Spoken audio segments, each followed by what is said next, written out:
Puji Tuhan terlebih dahulu sambil menunggu teman-teman yang lain. Kita angkat pujian Selidiki Aku ya Bu, Pak. Ya.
bagaimana ku akan berdiri menghadap tatamu Bapa.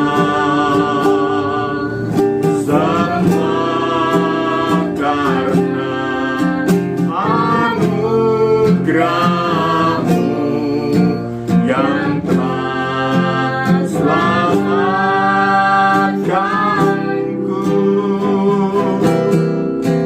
Ku hidup dalam segala kelimpahan,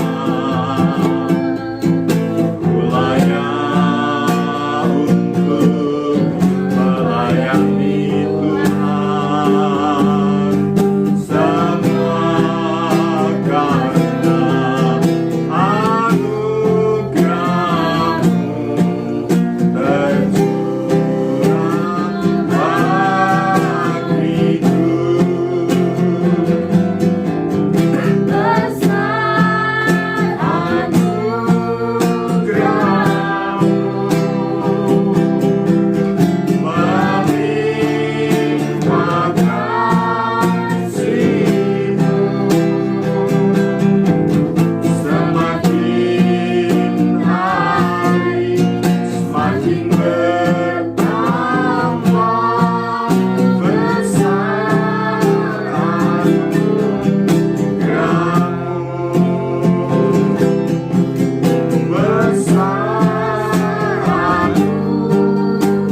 besar anugerah-Mu, melimpah kasih-Mu, semakin hari semakin bertambah. Besar anugerah-Mu.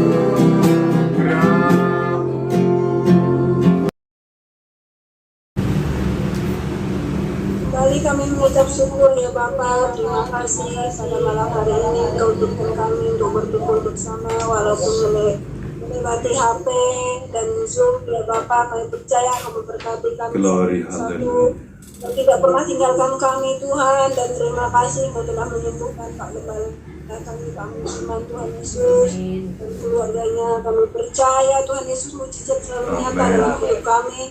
Kami percaya Tuhan Engkau memberi kami hingga berkelimpahan Tuhan, kelimpahan kekuatan dan kesehatan Ajaib di saat-saat ini keadaan yang tidak menentu ini Tuhan. Kami percaya perlindungan-Mu selalu ada beserta kami Tuhan Yesus. Karena anugerah-Mu yang melimpah dalam hidup kami, karena begitu besar anugerah-Mu yang Kau limpahkan dalam hidup kami Tuhan. Terima kasih ya Bapa, pada malam hari ini kami memulai ibadah kami ke pertengahan, dan pada akhirnya nanti Engkau turut berserta kami Tuhan. Engkau menyertai Tuhan ibadah kami. Kami mengucap syukur dan terima kasih Tuhan. Dan pada jemaat-jemaat yang hadir pada malam hari ini, Engkau memberkati kami semua. Jamah kami Tuhan, Kau lindungi kami semuanya Tuhan. Malam hari ini kami percaya penyertaan-Mu dahsyat dalam hidup kami. Terima kasih Tuhan Yesus, terima kasih Bapa Kau yang bertahta di kerajaan surga. Hanya di dalam nama Tuhan Yesus Kristus kami ucap syukur. Haleluya. Amin. Amin.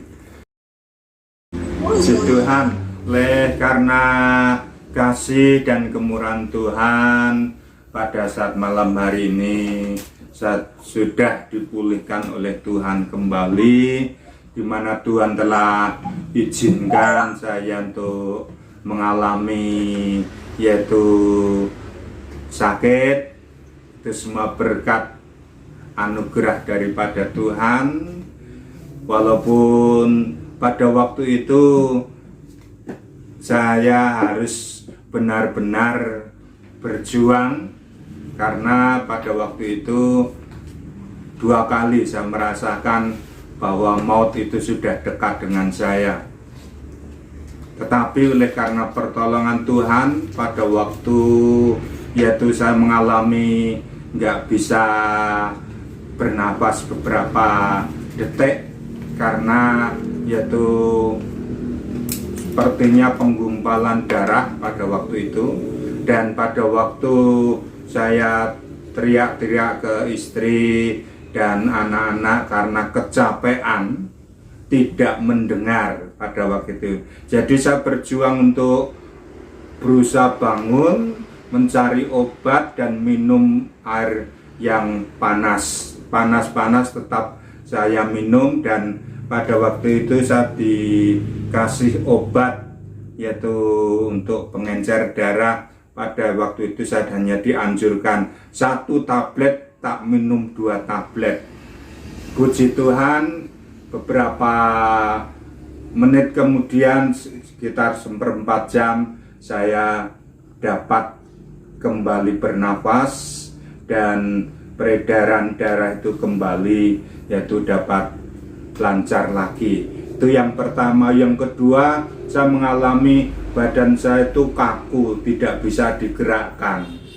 Dan pada waktu itu saya juga kembali bangun minum obat, tapi karena saya melihat kedua tangan saya pucat semua dan aliran darah itu seperti juga membeku, pada waktu itu saya juga harus berjuang, berdoa, dan juga minum sangobion juga pada waktu itu 2 tablet juga. Jadi apa yang saya ingat itu yang saya minum, dan selain itu saya berserah kepada Tuhan. 2 kali saya diloloskan oleh Tuhan untuk melewati yaitu maut, dan Tuhan mengizinkan saya mengalami itu semua supaya apa? Supaya saya dapat bersyukur, supaya saya dapat merasakan bagaimana penderitaannya orang yang mengalami COVID. Dan kemarin pada waktu saya cek yang kedua dan dinyatakan negatif, dan di situ juga ada seorang bapak yang juga kena COVID, napasnya begitu tersengal-sengal, dan saya melihat sendiri begitu perjuangannya. Tapi entah selanjutnya saya nggak tahu, karena dia harus yaitu dipasangi beberapa peralatan dan dibawa ke kamar, dan saya pada waktu itu sudah diizinkan pulang. Itu semua berkat doa-doa Bapak Ibu semua, baik Bapak Ibu Nobek, Pak Heldi, Ibu Sri Suparyati, Ibu Sri Sinto, Ibu Petrus Kasyono, dan seluruh jemaat yang telah mendoakan saya. Pada saat ini saya mengucapkan banyak-banyak terima kasih atas dukungan doa dan apa saja yang telah Bapak Ibu berikan kepada saya. Akhirnya Tuhan sendiri yang menukar lipat ganda, yang memberkati Bapak Ibu semua. Saya mengucap syukur. Dan pada saat ini Bapak Ibu saya ajak untuk membaca firman Tuhan yang terdapat di dalam kitab Amsal Sulaiman, pasalnya 24. Amsal Sulaiman pasal 24 ayatnya yang ke-10. Amsal Sulaiman 24 ayatnya yang ke-10. Amsal 24 ayat 10. Jika engkau tawar hati pada masa kesesatan, kecillah kekuatanmu. Puji Tuhan, firman Tuhan ini merupakan suatu pengalaman di dalam kehidupan saya sebagai hamba Tuhan yang pada waktu itu seringkali menghadapi persoalan, menghadapi yaitu sakit penyakit bertubi-tubi, seolah-olah yaitu kehidupan saya itu kehidupan saringan atau nyawa saringan. Beberapa kali jatuh sakit, beberapa kali mengalami kecelakaan, dan pada saat ini kemarin harus ikut merasakan bagaimana terserang COVID itu bagi orang yang memiliki penyakit bawaan itu memang berat. Kalau orang yang tidak memiliki penyakit bawaan cepat sekali sembuh.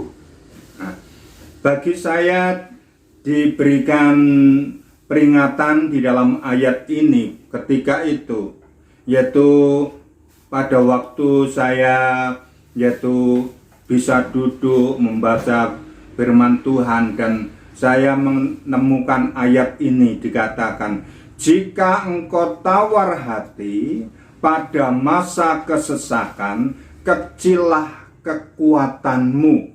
Jadi pada waktu kita mengalami kesesakan, pada waktu kita mengalami pencobaan, pada waktu kita mengalami sakit penyakit, kalau kita menjadi tawar hati, maka dikatakan kecillah kekuatan kita. Maka kita sebagai anak-anak Tuhan, kata yaitu tawar hati itu bisa diartikan atau disamakan dengan segala kekhawatiran, dengan kecemasan, rasa cemas, rasa gentar yang menimbulkan kekhawatiran di dalam kehidupan kita, yang kita alami di dalam kehidupan kita, sehingga dapat menimbulkan stres bagi orang yang tidak mengenal Tuhan. Akan tetapi bagi kita sebagai orang-orang yang percaya kepada Tuhan, maka kita sebagai anak-anak Tuhan selalu mendapatkan penghiburan, selalu mendapatkan yaitu kekuatan, entah doa dari teman saudara. Begitu banyak pada waktu itu, setiap pagi saat di bel, yaitu didoakan oleh teman-teman hamba Tuhan, oleh para pendoa yang ada di luar daerah pun juga ikut mendoakan saya. Saya merasakan di situ ada penghiburan, di situ ada kekuatan. Tuhan begitu baik, Tuhan begitu luar biasa, sehingga saya dapat menerima kesembuhan. Dan pada waktu itu tidak ada suatu kecemasan, tidak ada suatu kekhawatiran di dalam kehidupan saya. Untuk kebutuhan keluarga pun begitu Tuhan begitu ajaib, dengan silih berganti berdatangan. Segala sesuatu yang kami perlukan, Tuhan cukupkan, Tuhan sanggup mengadakan. Jadi ketika itu saya tidak mengalami kekhawatiran tentang apa yang kami butuhkan. Kami tidak mengalami kecemasan tentang kebutuhan rumah tangga. Yang saya perjuangkan hanya kesehatan. Yang saya perjuangkan hanya bagaimana caranya saya mendapatkan kekuatan. Dan di dalam kehidupan kita sebagai anak-anak Tuhan, maka kita harus percaya sepenuhnya kepada Allah. Allah yang mengetahui apa yang kita hadapi. Dia akan menyelesaikannya, apa yang kita alami, apa yang kita hadapi di dalam kehidupan kita.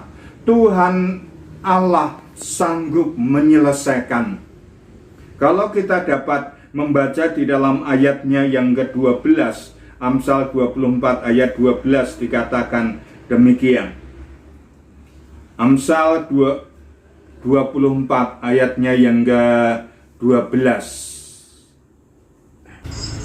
Kalau engkau berkata, kami tidak tahu, maka dia yang mengisi hati tidak tahu yang sebenarnya. Apakah dia yang menjaga jiwamu tidak mengetahuinya akan membalas manusia menurut perbuatannya. Ya, terima kasih. Jadi dikatakan dalam ayat 12 ini, kalau engkau berkata, sungguh kami tidak tahu hal itu, apakah dia yang menguji hati tidak tahu yang sebenarnya?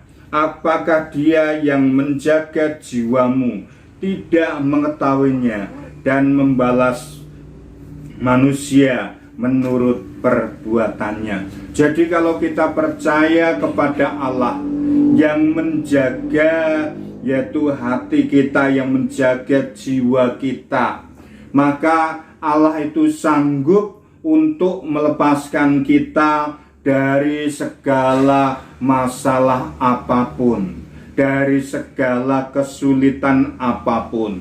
Maka yang terpenting di dalam kehidupan kita, milikilah hati yang percaya sepenuhnya kepada Tuhan.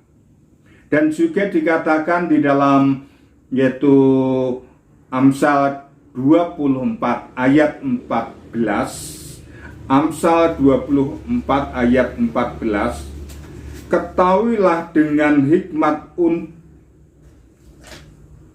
untuk jiwamu, jika engkau mendapatnya, maka ada masa depan dan harapanmu tidak akan hilang. Jadi orang yang percaya kepada Tuhan, maka dikatakan pengharapan kita tidak akan pernah hilang.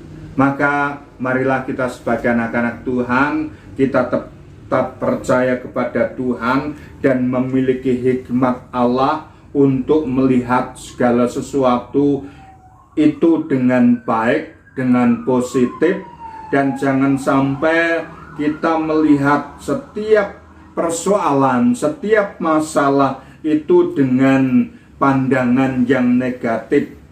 Akan tetapi milikilah rasa percaya diri. Dengan kita berserah, bersandar kepada Tuhan, kita akan mendapatkan kekuatan. Dan kita harus memiliki respon yang positif di dalam kehidupan kita. Kita bisa terlepas dari masalah yang tinggal di dalam kehidupan kita. Tinggal bagaimana kita mensikapi masalah itu. Maka kita sebagai anak-anak Tuhan, marilah kita senantiasa menyerahkan hidup kita kepada Tuhan, dan kita berpegang teguh kepada kebenaran firman Tuhan. Kalau kita bisa membaca di dalam kitab Ulangan pasal 8 ayatnya yang kedua. Ulangan pasal 8 ayat yang kedua. Ayat yang kedua. Yeah. Ingatlah pada seluruh perjalanan yang kau lakukan atas kehendak Tuhan Allahmu di padang gurun selama 40 tahun. Ini dengan maksud merendahkan hatimu dan mencobai engkau untuk mengetahui apa yang ada dalam hatimu. Jadi, apakah engkau berpegang pada perintahnya atau tidak? Puji Tuhan, terima kasih. Jadi kalau kita berpegang kepada perintah Tuhan, maka Tuhan pun juga akan menepati apa yang menjadi janjinya. Dikatakan, ingatlah kepada seluruh perjalananmu yang kau lakukan atas kehendak Tuhan Allahmu di padang gurun selama 40 tahun ini, dengan maksud merendahkan hatimu dan mencobai engkau untuk mengetahui apa yang ada dalam hatimu, yakni apakah engkau berpegang pada perintahnya atau tidak. Jadi Tuhan terkadang mengizinkan kita mengalami kesusahan, mengalami kesulitan, mengizinkan kita mengalami sakit penyakit. Itu untuk menguji kesetiaan kita. Apakah kita tetap setia kepada Tuhan atau tidak. Maka yang terpenting di dalam kehidupan kita, marilah kita tetap percaya kepada Tuhan, kita tetap setia kepada Tuhan, dan kita tetap berpegang teguh kepada kebenaran firman Tuhan. Sebab pada waktu kita berpegang teguh kepada kebenaran firman Tuhan, kita akan mendapatkan kekuatan, kita akan mendapatkan pertolongan. Saya akhiri di dalam Amsal 24 ayatnya yang ke-16 dikatakan demikian. Amsal 24 ayat 16 dikatakan demikian. Sebab 7 kali orang benar jatuh, namun ia bangun kembali. Tetapi orang fasik akan roboh dalam bencana. Jadi dikatakan dalam ayat ini, orang benar pun diizinkan untuk mengalami yang namanya kejatuhan. Orang benar pun diizinkan oleh Tuhan mengalami masalah, mengalami sakit penyakit. Jadi dikatakan di dalam ayat ini, sebab 7 kali orang benar jatuh, yaitu berulang-ulang. Kata 7 kali itu berulang-ulang. Mengalami kesesakan, mengalami penderitaan. Akan tetapi orang yang benar hidupnya di hadapan Tuhan dan tidak menyimpang dari kebenaran firman Tuhan, maka Tuhan akan membangunkan lagi, Tuhan akan membangkitkan lagi. Maka marilah kita percaya kepada Tuhan bahwa persoalan, permasalahan yang kita hadapi itu tidak akan melebihi kekuatan kita. Seperti di dalam 1 Korintus 10 ayat 13. Segala persoalan yang kita hadapi itu adalah persoalan-persoalan yang biasa. Dan Allah sanggup menolong, Allah sanggup memberikan jalan keluar sehingga kita lepas dari segala masalah persoalan yang kita hadapi. Puji nama Tuhan, firman Tuhan saya cukupkan sampai di sini.